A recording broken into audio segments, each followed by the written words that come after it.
Welcome to DAO Deep Dives, where we interview DAO founders, core DAO contributors, and everyone else who works on the periphery of decentralized autonomous organizations. So yeah, thanks again for joining us today. Quite excited to talk to you about what you are doing and Juicebox and whatever else you want to talk about. So welcome. Yeah, of course. Thanks for having me. Yeah, no problem. So we're just going to kick it off with finding out who you are, fill our guest in, maybe why we brought you on the show. So if you want to introduce yourself, that'd be awesome. Yeah, of course. So my name is Philip, and I work on a few different projects, but predominantly among them is Juicebox. So I contribute to Juicebox DAO, and Juicebox is a funding protocol built on Ethereum.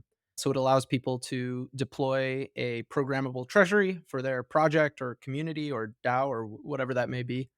And then it allows them to issue tokens to people who pay their project and then control some various incentives and tokenomic things on those tokens, do payouts, and other kind of treasury management things on chain. And then projects like Constitution DAO, which some people may have heard of, or Moon DAO, Assange DAO, and a few other projects have used Juicebox. So yeah, I work on a few different things at Juicebox. I help out with governance, things like that. I do some front end development. I do a little bit of community management stuff, whatever projects come up that I think would be interesting to work on. And then lately, I've been getting into some large language model stuff with Juicebox. Longtime listeners of the show will know what the next question is. We always ask all of our guests for your interpretation of what a DAO is in general, and take that wherever you want. Yeah, I'm almost afraid to answer that question, right? I'm going to make some enemies regardless of how I answer. I might be a bit of a non I don't know what the opposite of a purist is, but I don't feel like I'm a DAO purist. Yeah, things can be more DAO-like than others, but I think the term has lost all meaning. I don't think any of the groups that go by DAO today, for the most part, are the groups that I would really consider to be DAOs. So yeah, I don't know how meaningful the term is, but I don't know. I think the original DAO was probably closer to a DAO, but even then it's tough to say. I don't know if we've really met the DAO ideal just yet. Yeah, I'd have to agree with that. And we get a similar response sometimes, right? It's like we get silly responses too, just like acronyms that are not what the acronym for DAO is, poking at it a bit because it has a lot of room to grow and needs to evolve for sure. So let's get further into Juicebox. Maybe tell us a little bit about the history. What are you actually trying to accomplish? Big vision. I know you covered it a little bit, but let's just dive a bit deeper there, Juicebox. Yeah, so Juicebox was originally put together by a few people. So I wasn't involved with Juicebox when I got started, but Django is the kind of who was Django is the person who was working on the original smart contract implementation, and he was working with Perry, who is also still contributing to Juicebox DAO, who was building the original interface, like the original Juicebox.money front end. And my understanding from talking to them is that the site was originally meant to be almost an alternative business model for small businesses, with the idea being that there's a bit of misalignment with a lot of online businesses, brick and mortar businesses, whatever businesses you want to look at, where you raise a lot of capital up front and then sometimes businesses get more capital than they need to like efficiently allocate towards things, and it's hard to align everybody on something like that. So the original idea with Juicebox was centered around this idea of what's called overflow, where a project built on Juicebox can transparently signal how much money it needs to meet its recurring expenditures and payroll and rent and whatever they need to pay for. And then any money in excess of that is what's called overflow. And then people who pay the project receive tokens and they can redeem those tokens to reclaim a portion of overflow, with the idea being that as a business or project scaled, there would be more overflow and each individual's costs would tend towards zero as something scaled to a larger and larger size. So this was, I think the original intent was like a more reasonable alignment model for online businesses, especially. And then pretty quickly, a lot of DAOs started using Juicebox because it works very well for what a DAO is, right? It allowed people to put funds together, use them for something, and then have this optional overflow where if people disagreed with the direction a community was headed in, they could redeem their tokens and claim some of the ETH.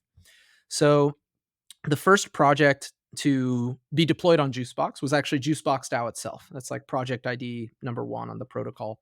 And then the second project was an art NFT project called Tiles.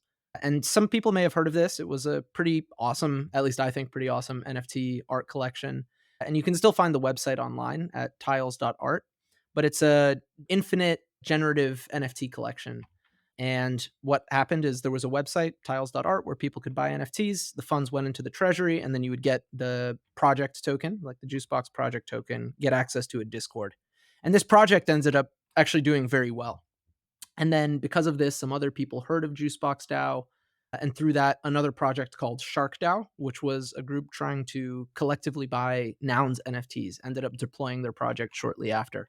And then from there, one thing leads to another. In the aftermath of Shark DAO, many people have heard of Constitution DAO, which is a group of people which ended up raising, I want to say, $40 million worth of ETH or something thereabouts to buy a copy of the Constitution at auction. From there, after Constitution DAO, a few other projects took place. And then now at this point, there's something like 1,000 projects using Juicebox. Yeah, some good names you're throwing out there for anyone who has been around and into DAOs for a while. These should all ring a bell. If they do not, highly recommend looking into them. Lots to be learned. In preparation here for our call today, I did a little bit of digging and I found your website and read through your recent posts. And I thought it might be quite interesting to maybe focus a bunch of, or the core of this podcast, maybe around what's going on today at Juicebox, because I think as an industry with DAOs, we are still so young that there is still a lot to be discovered, right? We don't have all the answers yet. And I think where Juicebox, at least from my understanding, primarily from your post, currently is at, there's quite a few challenges present. And if you're okay with that, I would love to structure it around that, like the business model, the financial kind of challenges with the protocol, and then why that might be. I think you laid it out really well in your post. Yeah, definitely. Yeah, I'd be happy to talk about that. Yeah, in your blog post, like I alluded to, you go over the financial situation in the DAO and how, at the time of writing, at least, I think the DAO was spending about $135,000 every 2 weeks or so. And so I just wanted to start there and give our listeners a bit of insight on where does that money go today. Yeah, definitely. Some context that may be useful for listeners. One is that Juicebox DAO's revenue model, or where the funds in the Juicebox DAO treasury come from, are from two places. One of them is protocol fees, where if you deploy a project on the Juicebox protocol and people pay your project, you have some ETH sitting in there. If you pay those funds out from the Juicebox ecosystem, so Juicebox does like payroll and stuff like that. And if you pay like a wallet or a smart contract or something that isn't a Juicebox project, 2.5% of those funds are taken out and paid to Juicebox DAO's treasury. And that functions like a normal payment. So in exchange for that, the project owners receive JBX tokens, like the governance token of Juicebox DAO, which is a pretty effective way of aligning things, actually. So the people who use the protocol are the ones who end up governing the funds in the treasury and the direction it takes going forwards. So this is one source of funding. And then the other source is direct contributions, right? People can just pay the Juicebox project directly and they receive the Juicebox governance token at the same issuance rate. So this is one piece of context, is like where funds are coming from.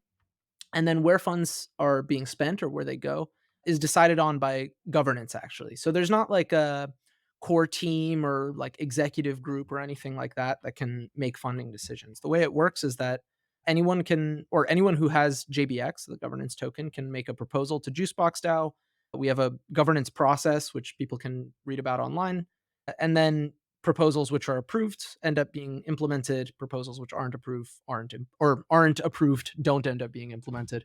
So all of the payouts for like developers and like smart contract development, paying for the website, stuff like that, subscriptions, stuff, all those kinds of things all have to go through governance. So an issue that Juicebox DAO has run into is we have a bit of a sustainability issue where the DAO is currently, and again, this is not quite as bad now as it was at the time that I wrote that article. So revenues have gone up a little bit. Spending has actually come down a little bit since that time. But it is still an issue that the DAO is spending more money than is coming into the treasury. And although things are fine for now because there's a good deal of funds in the treasury, the concern is that a year from now, 2 years from now, it's hard to say exactly when things will go in that direction, but eventually if spending does not come down or if revenues do not come up, the the DAO will cease functioning. It won't be able to pay for things. And then maybe a few people will stick around to contribute to it as an open source project, but it won't be able to keep up with the latest things in the industry and stay relevant. And this would of course suck. Like we all Juicebox and would like it to continue functioning. So yeah, does this make sense? Like the kind of general issue? Yeah, no, absolutely. That's the path I want to go down on further a little bit, right? So it sounds like probably the big chunk is going toward just development, right? We know engineering is expensive, and that's probably one of the larger tickets just continuously. Yeah, definitely. Yeah, I don't have the exact numbers off the top of my head, but if anyone wants to see where funds are going, you can just go to the Juicebox DAO project, right? Like we run all of this out of a Juicebox project. So if you Right. go to juicebox.money /@juicebox, you can see all of the payouts coming out of that project. And if I had to roughly make an estimate off the top of my head, I would say it's probably maybe 45% of funds are going towards front end development. So the development of the juicebox.money interface. Maybe another 35 are going towards smart contract development. There's another good chunk that goes towards just like operations, general stuff like that. Visibility is another one. We have a few contributors working on that. And then there are a few other contributors working on various things like translations is one, making content available in Chinese. There are a lot of Chinese speakers in the Juicebox community. And then other like various things like infrastructure billing, software as a service subscriptions, paying for Figma, smart contract deployments, things like that. But yeah, the primary expenditure by far is paying for development. Fair enough. More money going out than coming in, never good, right? Not in the long run anyway. Plenty of startups run that way for a very long time and just bet on scale. But I think the volatility of our industry and the extreme swings between bear and bull markets make that probably a lot harder. And so I looked in your Dune dashboards a little bit, and in April, for example, I think there was about $400 in fees from the protocol, and then in May it was closer to 50K, depending on where ETH was sitting, because we're talking about ETH fees here. So, if tell us about what happened there, and if that's already what you mentioned, that it's getting better, have some of the efforts you guys are working on already taken place, because that's a quite significant swing. Yeah, and it is also a little bit all over the place, right? A project like Assange DAO, for example, raises like $45 million or something to that order. Yeah, and if you pay that entire amount out, 2.5% of that is a pretty sizable figure. So that's the thing, right? Like for a protocol like Juicebox to have predictable inflows and outflows, you would need to see sustainable and consistent usage of the protocol. And that just isn't the case with Juicebox, right? Like we've had some massive projects come up and raise a ton of funds. And then that represents, again, these figures are off the top of my head, so they may be a little bit outdated, but I want to say something to the order of $170 million has gone through the protocol. And of that, 50 million, which is like a huge chunk, comes from one project, and then another 40 million from the second project. So you get the power law or Pareto or whatever that distribution is with Juicebox projects, where the vast majority of funds going through the protocol are coming from just like a very small number of projects. And that's a very hard thing to recreate. Like it's very hard to force something like that to happen or to predict when it will happen or predict what will even lead to that, because a lot of these things just happen by chance and circumstance. And then it's also a very hard thing to recreate outside of the bull market, frankly, right? Like a lot of what made Constitution DAO successful, at least in my opinion, some people may disagree, is the fact that it happened at a time when ETH was go like super high. Everyone was super excited. There was a lot of attention on NFTs and crypto in general. So it's hard to make that transition to a more sustainable and predictable ecosystem of projects, right? There are some projects that are using Juicebox in kind of the like original intent, which is like for running businesses with recurring expenditures and kind of consistent revenues. But although it's awesome to see those projects take place, they're just much smaller than these like mega fundraisers that we've seen a few times. So that's the general situation. One follow up on this is the current strategy in the DAO to go find a couple more of those, or is it to position Juicebox as really a kind of a startup tool for payroll and things like of that nature to have a more predictable revenue stream. So this is the thing, right? This is the interesting thing with DAOs where we don't have like a CEO who can say, all right, guys, today we're focusing on startups. Today we're focusing on fundraisers. We're all going to do this thing. So the leverage, the leverage really lies with the people who are doing things, right? So if I'm going to make a YouTube video for the DAO's YouTube channel, I can appeal towards whoever I want and go with whatever target audience I want to pursue. So when we do have differences of opinion, which happen pretty often, contributors have different feelings about the directions we should be heading. Those differences in opinion end up in kind of the output. One place where this has manifested lately has been in the front end. So we had a rebrand not too long ago where the front end had like a new visual identity and some kind of the font changed, the design language of the website changed, generally away from this like idiosyncratic, crazy crypto front end into something that's maybe more like acceptable to a wider general audience, something that's a little bit easier to understand for people who are maybe new to crypto. And the response has generally been very positive, right? A lot of people have said in the past that the website was a little too crazy for them, that they didn't really understand what was going on. Now it's easier to look at, simpler to understand. It has a nice visual appeal. But there are also people who have said, hey, I'm like a crypto degen and I love the old website and the new one feels soulless and dead and I hate it. Maybe not that extreme, but that's the thing. You end up being put in tough positions of who are you trying to appeal to? Who is the target audience for crypto? And you have to hedge a lot of this stuff, interestingly. Like a discussion I had with a friend lately about the front end redesign was that this front end redesign, which makes it more appealing to a general audience, it makes a ton of sense if you believe in the idea that there will be another bull run. There are going to be a lot of new eyes on crypto and new people using Juicebox, right? Which historically makes sense. During Constitution DAO, we actually saw a ton of people who their first contact point with crypto was on Juicebox. A lot of the wallets involved, it was their first transaction or second transaction. And then a lot of the people we spoke to said that it was their introduction point to crypto. So if we can make something easier for them, that'll make sense. However, if you take the more conservative angle, which would be there's not going to be another crazy bull run, things will stay within the crypto world for some time. Maybe the more like conservative and risk averse approach is actually to keep the crazy kind of idiosyncratic version of the website where, sure, it doesn't appeal to a general audience, but at least it appeals more to the core crypto users who are the people who are going to be around for the near term future, as far as we know. So this is the decision-making process. I would say generally the smart contract devs tend to lean more crypto degen, and the people working on the front end and some other stuff tend to be more like consumer design process oriented. But there are always exceptions. It's not easy to generalize that kind of thing. Honestly think that the site is like one of the best sites I've seen in the entire space. You know what I mean? I think that like I'm on the camp of this thing looks incredible. It looks very easy to understand and it flows properly. The identity is great. So hats off to whoever he had work on that because it's really solid, I think.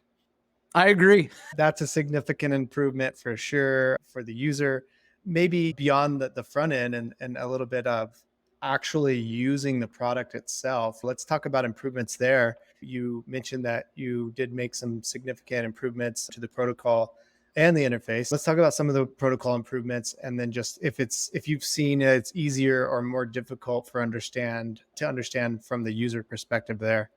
Yeah. So the history of, and again, forgive me if I'm like going really into the deep end with these answers, but let me know if you want me to scale it back. But The the show kind is of named after history. that. Okay. Okay. Perfect. Yeah. Yeah. That's what I had hoped. Yeah. So the history of the development of the protocol generally follows in three main versions. So version 1 of the protocol is what launched when Juicebox launched. So I want to say July 15th of 2021, somewhere around there. So that's what Constitution DAO was running on. That's what a lot of these early projects were running on. And it was a much simpler version of the protocol, right? All the core mechanics that I talked about were there, right? The overflow, the payouts, redemptions, token issuance, stuff like that. But it wasn't very modular. So if you wanted to extend it with some like custom behavior or something like that, it would have been quite hard to do. So then there was a kind of minor version, V1.1, which introduced the ability for projects to pause payments, a few other minor changes. And then the kind of big update to the protocol was V2. So this was, and again, I might be slightly off on some of the details here. Maybe Django or one of the smart contract devs would be good to check with on this stuff. But my understanding is that V2 was pretty much a complete rewrite of the protocol, which made it much, much more extensible. So it introduced a few patterns which are used by a lot of the extensions to the protocol since then. So one of those is called a data source and a delegate. So that terminology comes actually, I think, from like a Swift development terminology or something. But the idea is that when you pay a project, it receives a kind of bundle of data based on the payment, which is just like a Solidity struct. And what you can do is you can define a custom contract called the data source, which passes custom data to that contract. And you can use that to do some pretty interesting things. So, for example, if you want to implement a whitelist, you can have it so that if a certain person who's not on the whitelist tries to pay a project, it rejects the payment. Or if you want to have like a custom issuance strategy where more tokens are issued at the beginning and fewer later on, but you don't want to use the kind of core ones built into the protocol because you want to implement like a VRGDA or one of these other kind of issuance schemes. You can use a data source for that. And then a data source also passes what's called a delegate. And again, forgive me if this is like too into the weeds, but a delegate is a contract which can define these hooks, which will execute after a payment is completed. So the data source is like passing custom data to the payment before it resolves. And then once it resolves, it calls this like payment hook that executes like another function that executes after that's done. And we also have data sources and delegates for redemption. So you can do the exact same thing when funds are leaving the treasury on the other end. And there are a few other different kinds of extensions which are available through V2. But the general idea is that the protocol became much more modular, much more extensible, much easier to build on. Now, the other side of this is that it did become, I think, a little bit more complex. So there's some trade-offs there, right? There are more things that project owners can do now, right? There are like some new features, things like being able to hold fees for a little bit and overflow allowances, which people can look up or check out our docs if they're interested in learning about. So these give more flexibility to people who are making projects, but it also makes it a little bit more difficult to understand the protocol if you want to build on top of it. And it also, I think, which I think is the worst part, is that it makes it harder to do really solid diligence on a project when you're paying it. So someone who goes to the Juicebox.money website, there's just more to be worried about now, right? Because project owners can change, swap out different contracts, and you want to be sure that you're like paying a project that's legit and is not trying to rug pull you. So there's more surface area for that kind of stuff, but it does allow for much more interesting treasury designs. So one of the delegates that was built on top of V2 of the protocol, or I guess V3 now, is like NFT delegate. So this is like available by default in Juicebox.money when you're creating a project. But when you pay a project, it allows you to add a bunch of different tiers of NFTs with custom artwork and prices and metadata and whatever you want. And then you can buy those NFTs. You can use those NFTs for redemptions and the way you could use tokens. So some projects even turn tokens off and just use the NFTs. But this is like an example of the type of thing you can do. And you can imagine that you can get pretty flexible with that system. So it makes it very easy, actually, to, if you're trying to implement a system from scratch, rather than implementing all of this like functionality around something from scratch in Solidity, you can just extend the Juicebox protocol and it comes with all of this stuff bundled. So if you're trying to build like pretty powerful and evolved treasuries and like evolved behavior and things like that, you can move much more quickly building on top of something like Juicebox than you could trying to build something from scratch. So there have been a few experiments that have done things like that to good effect lately. One of them is DeFifa, which is like a governance experiment / art market thing. If people are interested, you can go to defifa.net to see that. There's also this one called Crop Top that Django has been working on, which allows people to basically have an IPFS blog / image feed where they can just upload stuff. And it's all peer-to-peer, and then people can mint those from a Juicebox project. And there are a few other interesting experiments that are building on top of this stuff. And then to wrap up what I was saying earlier about the versioning, V3 was V2 with some various fixes. So we had several audits. We identified some kind of inefficiencies and bugs and things like that. So V3 was the resolution of those. And then there have been a few minor versions lately. So the V3.1 was deploying a new payment terminal and a new controller and some other things like that. Wow, killers. What about like legal? Like, how should users think about legal? And I know this usually just comes with a disclaimer from the guest. And after you give that, maybe let's talk about how the users should think about that on your platform. Yeah, I think people are generally aware that I'm not a lawyer. You should talk to a legal expert. This is not legal advice.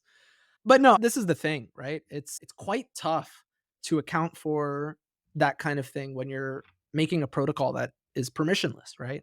Anyone can deploy a Juicebox project, so it's very hard for us to provide general legal advice that will work for everybody. So we've spoken with lots of lawyers and we've put together some resources which will be coming into the front end soon. Hopefully within the next couple of days and weeks we'll have some more resources in the front end. But the best approach we found generally is to just direct people to lawyers who know Juicebox pretty well. So there are a few people at LexDAO who have worked with Juicebox projects before, which I always recommend people to. Also, Rob from Open Esquire has helped out a few Juicebox projects with various things. Our general approach is like not to do anything and just direct people to legal experts who can. But yeah, in general, if you're using the protocol, compliance is your responsibility. Making sure you have the proper incorporation tax or status and paying taxes and all of that stuff is up to you when you're using the protocol. I love that really short answer there. Basically, is just make sure you're compliant, right? We're not. This is just a tool we're giving you. You still need to do your homework.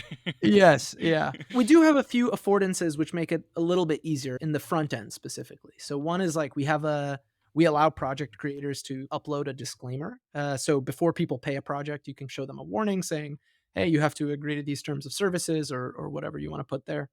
And then a redesign of the project page. That'll include a section where project creators can upload various documents. So if they want to put a terms of service, privacy policy, things like that, it'll be a little bit easier to manage that stuff pretty shortly here. Cool. Yeah, so quick shout out also to the LexDAO people. They come up also relatively frequently on the show. Episode 3 was with Kyle from LexDAO. Oh, great. We always like to give another shout out if we can. So thanks for bringing them Mhm. up. Going back to kind of the challenges currently in the DAO, and money is a problem, but you solve that just like in any other project, pretty much through scaling, right? Through growth. And going into that direction, touching on maybe layer 2. Banana Puss, which is like another sub DAO or whatever you want to call it, is a group of people who are working on getting Juicebox deployed on layer 2. So that we're looking at like various L2s and looking at also cross-chain alignment. There's like a staking delegate contract, which is being worked on using that data source delegate pattern I mentioned earlier. And that's happening under a separate group called Banana Puss. Staying on the same track though, let's touch on a few points you think might help bring Juicebox to a wider adoption. Problem spaces you touched on, high gas fees on ETH, right? So that's the layer 2 approach. Volatility in the market, onboarding in the Web3 degen space versus just general audience who might be able to benefit from that. What's currently going on? What do you guys see potentially being part of the solution to ensure the long-term survival of Juicebox? Yeah, I think there are a few kind of obvious steps forwards. Not to say that they're obvious, actually. Some people would tell me that these are very wrong and completely incorrect. So there are a few things which I think at least would help, which you mentioned some of them. Getting on L2s, so we can just reduce gas fees for a good chunk of users. Supporting stable coins. Another one of the things that was introduced in Juicebox V2 is the ability to have different kind of tokens. So one project can have multiple tokens that go through what are called payment terminals, which are just contracts that manage inflows and outflows of funds. So we already have the contracts for an ERC20 payment terminal, but it's a matter of deploying them and getting them into the protocol. And there's some risks there, right? If something happens to one of the stable coins that the protocol relies on, then there could be a risk to other funds. A lot of trade-offs to look at there, but I think stablecoin support would be very valuable. And then also just like general usability stuff, like making onboarding simpler. I think we could probably do a better job of visibility and promotion, right? Like just getting the word out, Another one is I think Juicebox has a bit of a narrative issue where I go to a lot of crypto conferences and talk with people, and I mention Juicebox, and they always say, "Oh, the Constitution DAO thing, the fundraising protocol." So I think people have a kind of different perception of what Juicebox does from what it actually is. I think people are generally surprised by how robust and on-chain, and forgive the usage of this word here, but how legit Juicebox is, right? A lot of kind of on-chain maxis don't realize that Juicebox actually is a pretty robust protocol and can be extended in these ways. Yeah, there are a lot of kind of things that I see as immediate next steps, right? Things we can work on over the next couple of months. But I think in the long term, if Juicebox and a lot of these other protocols are going to hit the scale that they need to in order to survive and like really get to a ton of users, I think the Web3 ecosystem generally has to grow and the things people are using it for have to grow, right? Managing your payroll on chain is super awesome, but how many people really have that problem these days? It's probably not that many, right? Like I imagine that a pretty good chunk of the people who have used Juicebox, or of the people who might be able to use Juicebox, are already using Juicebox, like maybe more than we would expect. Because I think a lot of the problems that Juicebox solves, like elegantly running a treasury and a business or a project or whatever you want to run on chain, this kind of toolkit, those problems are not really as relevant for people who are not already pretty involved within the crypto space. And then people who are already super involved in the crypto space will often have like their own solutions, right? They want to use Governor Bravo or Safe or something like that, which makes a ton of sense. So I think if we can, yeah, have like crypto scale to a billion users or whatever, the problem is solved, right? Like Juicebox would be a super useful protocol if that were the case, but it's just a matter of getting there and how that happens. So for clarification, stablecoin support in general is coming to Juicebox, you'd say? I hope so. We'll see. It depends. The leverage really lies with the people who would be implementing something like that. Mhm. And I might help with some various governance proposals or something, Mhm. but the actual development work would mostly lie with actually the front end team. So it's a matter of what they're looking to prioritize. Okay. So if we're just going to speculate here and say, because that's ultimately what it is since it's governance ran, which isn't always the case on the show. So it's really cool to hear like how dedicated Juicebox is to that, because a lot of other protocols will approach it with a much higher amount of handholding for now. In any case, do you have a feeling about the L2 or L2s that Juicebox goes to first? It's a very leading question. No, these are confidential trade secrets. I can't tell anybody. No, I don't know. We've looked at a few different L2s and we've spoken with people from a few different L2s as well, but probably one of the largely adopted ones. So most likely Polygon, Arbitrum, Optimism, one of those kind of bigger ones. Polygon is obviously a big name. We've been hanging out with Grendel and OX Justice here for our episode about Polygon. So you mentioned that the arc from version 1 to version 3, and one thing you wrote about was very fascinating to me, and I would love to hear more about, is that deprecation problem, I want to call it. So specifically, one point you made that there is currently still 5k ETH sitting in the Constitution DAO wallet, right? Or at least at the time of writing. Yeah. Give us a bit of insight into the conversation, if they have started yet, or do you know what these bigger projects have in mind with migrating? Is that an option, or what's going on in that corner of Juicebox?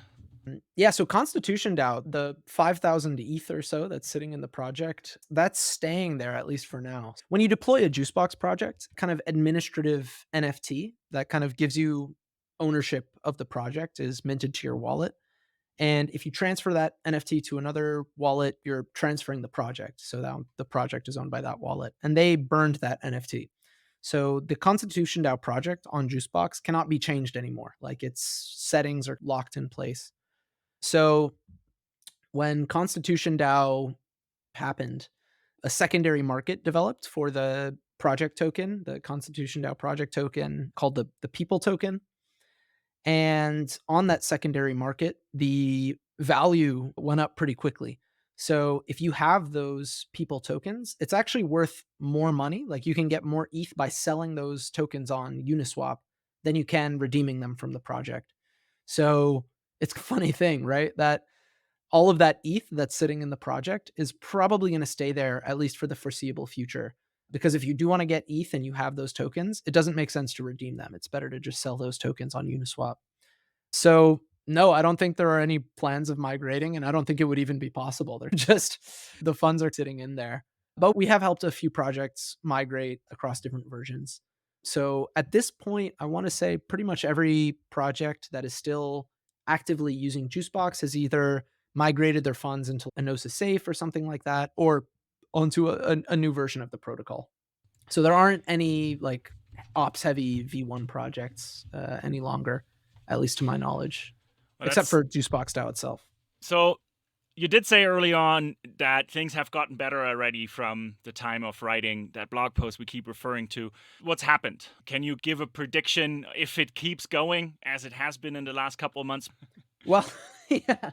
Well, it kind of has just ridden with the vicissitudes of the crypto market, right? ETH went up a little bit. People got excited. A few NFT projects deployed some fun stuff on Juicebox. People did some payouts. People paid some fees. It's hard to point to any one particular thing when you're looking at so many different projects and people getting involved. But what I will say is that generally Juicebox tends to perform better if the market is performing better, just because there's more attention on Ethereum ecosystem. So yeah, I think that's the general case, right? There have been some efforts lately that have been pretty awesome, I think, right? Like the front end is always getting better. We're putting out like new videos and articles and things like that, which I think are important. Documentation's getting better. All of this stuff is improving over time generally, but it's hard to point to a single big specific thing that made the change. But anyway, I think to your other question as to what the rosy optimistic outcome is, I think, like I said, generally expenditures have been coming down a little bit. And the good thing is that because everything is open source and because so much of this is on chain, generally over time we can try to tend towards zero expenditures. Even if we can't actually get to that number, we can get pretty close to it as things become more stable. So I think the front end is getting to a very good point. So are contracts, so are a lot of the other things that the DAO is working on, to where I think expenditures can be pretty significantly reduced in the coming 3 to 8 months or however long that takes. And then hopefully if the market gets better, or if more people start using Juicebox, or any kind of these efforts continue to pan out in the way they have, more fees will be paid towards the protocol as well. So yeah, it's a bit of movement in both directions, but I think things are generally trending in a positive direction. Have you guys looked into like on-chain treasury management and just like financial engineering for the treasury in general to weather the storm a little bit? What kind of discussions have you had internally regarding that? I mean, we kind of are an on-chain treasury management protocol is the issue, except we just can't diversify out of ETH for now because we haven't deployed any stablecoin terminals. So we don't really have discussions internally. So externally, we've spoken about diversifying into stablecoins or putting money into liquid staked ETH, things like that for a while now, right? Like some of the first proposals to do that we probably made like 6-7 months ago. I wrote a few proposals to do things like that. Other people have as well, but nothing has really stuck. So we've ended up in this situation where, yeah, we've held ETH as it went down from a much more expensive price. So we have lost a lot of US value, USD value because of that, because of the depreciation of ETH. But at the same time, that is what we're betting on, right? If ETH goes to zero, it doesn't matter how diversified the treasury is. Like Juicebox is dead regardless. That is, though, I think one of the biggest downsides to like DAO operations, right? If we were a startup, this never would have happened. We would be like in a bank account somewhere, very risk averse, diversified. But because we're on chain maxi, we are just keeping everything in ETH, at least for now. I'm not really thinking of proposing anything at the moment, but if anyone listening to this is insane, which it is, and they want to make a proposal, join our Discord server and get involved in governance, because you can make a proposal and fix this for us. Yeah, I encourage everyone to join, and I'll help you if you're interested in writing that proposal. Nice. So I just want to cover one thing before we get into some closing questions here. Assange is like a huge name, and I think that people are pretty polarized around him, just like they're polarized around Ross Ulbricht and others. And so like after that, after the success of that DAO raise, did you guys receive, or did anyone in the DAO receive any sort of interesting inbounds from like weird places that you weren't expecting and really surprised you? Anything like that happen? Yeah, when the FBI pulled me out of the van and no, I'm joking. It's like this traitor. Yeah. Yeah. Look, it's possible that something happened that I don't know about, but if that were to happen, it would probably happen on an individual capacity. But as far as I'm aware of, no, nothing happened. The members of Juicebox DAO were also not as directly involved with the operations of that project. So I would be curious to know as well, maybe someone from the kind of group of people working on Assange DAO directly had something happen. But as far as I'm aware, no. Yeah, or a positive thing, somebody reaching out like, we represent these people and we're looking to do something similar, expecting some of that as well. But I think the market was turning at that point too. So Yeah, a lot of projects that came up after Assange DAO were like a lot of projects were created in the time shortly after Assange DAO. Like we saw after Constitution DAO, when there's like a high profile project, a lot of people get ideas and deploy new things. But none of them were like in a similar vein. Like we didn't see any like politically subversive or high controversy projects. But what I will say is it was pretty cool to see the support that Assange DAO got. Vitalik paid the project. Edward Snowden, I'm pretty sure, paid the project. We saw a lot of pretty crazy people coming out of the woodworks and clicking buttons on the Juicebox website, which was cool. So talking interesting projects, let's go just into your mind a little bit deeper. Not doesn't have to be specifically Juicebox, but what is like a crazy idea you had since you worked in this space that you were thinking this should be a DAO? You know what? I actually will go with the Juicebox project. I want to shout someone out because this is something that I think a lot of people like would think about, but it's actually real. It's this project called Moondao. Yeah, so for people who are listening, Moondao is a project that launched on V1 of Juicebox a while back. And their whole idea was like to decentralize access to space research and make space data more accessible, things like that. So they ended up raising a good sum of money on Juicebox and then ended up sending someone into space, actually, like sending someone into low Earth orbit on some, or actually, I don't know if it's orbit. I'm sorry. I should not use any terms. I think they just sent someone up and they came right back down, but they sent someone into space on a Blue Origin rocket. And there's like a whole video of that process on the Dude Perfect YouTube channel. And then since then, I think they're working now on a documentary where they're sending another person into space. They're doing work on launching a satellite with some custom probes on it to do some research. So it's been pretty awesome to see some of these ideas that have been made possible through Juicebox. Yeah, like there have been some other kind of fun projects deployed on the protocol. But as for the stuff I'm interested in working on nowadays, I mentioned this at the beginning, I've become a bit of a bandwagoner. I'm getting very into the large language model stuff. So I'm still experimenting with things, figuring things out. But yeah, I think there's a lot there. I'm very interested by that stuff these days. So perfect segue here. Then go like 10x or 100x out from here, where we're currently at in this industry. What does that word look like in your mind? Yeah, I think for DAOs to 10x, I think crypto generally has to 10x, and specifically the Ethereum ecosystem, or at least another like well-supported ecosystem like it. And it's hard to say what are the primary barriers to that. There are technical things you can point to, and they're like impediments to scaling, especially with Ethereum L1, right? Like gas is just so expensive. But frankly, crypto has like terrible PR, right? You talk to someone who doesn't really have much of a relationship and you ask them about what they think about crypto, it's usually pretty negative. So yeah, it's hard to say what like the magical thing is. I don't know if there's one magical lever we can push on to make that happen and make things 100x. But what I will say is if we are able to make that happen and if crypto can achieve pretty significant scale, I think it opens us up to some really interesting things which haven't been possible before, right? Like people always like pointing to the idea that a lot of these like financial instruments and markets that exist today can become permissionless and not have to use third parties. And I think that's great. I think that's super important, and things will be hopefully less extractive and more efficient, and whatever you want to say. But I also think that crypto allows us to have new types of financial instruments and new transactional kind of primitives. So, like the idea of a juice box project as a primitive, right? If people can come into situations with the idea of what a juice box project is and what it does as a fundamental, and then you can build on top of that, it allows you to do far more complex things than are possible today. It allows you to communicate a whole new level of sophistication and like efficiency and alignment. Sorry to bring out all these buzzwords. But yeah, generally, I think that's it. Just like being able to do interesting financial things, interesting things with money that just are not possible today, even if you do have the like technological capability for them. Something very raw popped in my head there while you were talking. I'm in a DAO in name only, called Name DAO.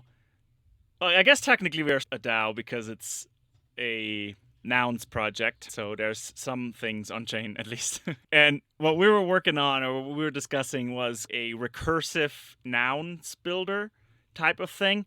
And while you were talking, I thought that would be an interesting concept for Juicebox itself as well, where a Juicebox project can spawn new Juicebox children projects.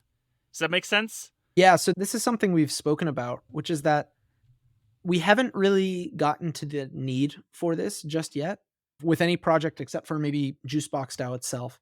But what Juicebox DAO makes very possible is like what some people refer to as networked treasuries, with the idea being that there are no fees on payments between projects. And it's very easy to route payments between different projects on the protocol. So what this allows you to do is if you have a pretty complex organizational structure, you can break out different teams and different sections of the organization into different projects and then pre-program their interactions, right? So you can have different revenue sources directed to different things and pre-program the way funds will flow.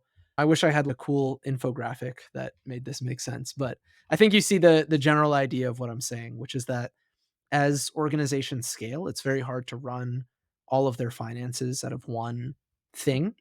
And Juicebox makes it quite easy to move money between things, which means you can have many things. So yeah, maybe not recursive, but networked.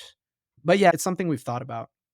So the only project really doing this in any regard is Juicebox DAO itself. So we have Juicebox DAO, which pays Peel and Wagme Studios, who does like visual design, and formerly Lexicon Devils, which did some work for Juicebox, and Nance, which does like governance stuff. So there are many projects on the Juicebox protocol that are working under the Juicebox DAO umbrella, and then resources are allocated between them.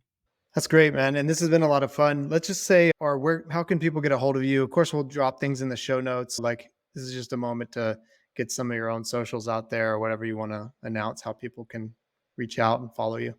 Yeah, just if you join the Juicebox DAO Discord server, discord.gg/juicebox, my handle in there is Philip V. What did we not talk about that you think would be cool? It's hard to like, hindsight's 2020. It's hard to think about it if you're like a week out from here and said, oh, I should have brought that up. But I want to give space for that sort of thing to take place. So is there anything that you're interested in the space that you're really excited about or that you just want to talk about at all? It's a good question. I think, I don't know, I'm interested in scaling. I'm interested in seeing where L2 goes over the next few years. There's been a lot of growth there recently, and I don't know, it feels like just a matter of time before we see some really capable and like more robust L2s. So I'm interested in watching that happen, but I don't know if I have much to say about it.